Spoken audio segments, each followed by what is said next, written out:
Hello everyone, আসসালামু আলাইকুম। এই যে দেখেন, আমরা এখন এই যে বাসার থেকে দেখতে পাচ্ছি চিটাগাং ফ্লাইওভার, পাশে চিটাগাং পোর্ট। আমাদের বাসা থেকে দেখা যাচ্ছে, দেখেন বন্ধুরা, অনেক সুন্দর না?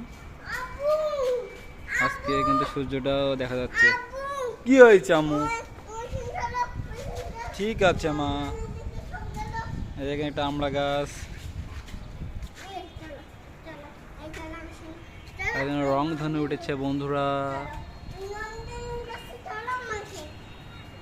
বন্ধুরা, রং ধনু উঠেছে।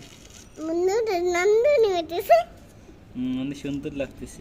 অনেক সুন্দর লাগছে। তোমরা আমার ভিডিওতে একটা লাইক করে দাও। মেরেতে লাইক করে দাও। হ্যালো বন্ধুরা, তো ভালো থাকুন। ভিডিওতে একটা লাইক করুন, কমেন্ট করুন, শেয়ার করুন। আর যারা এখনো সাবস্ক্রাইব করেন নাই, তারা ভিডিওতে সাবস্ক্রাইব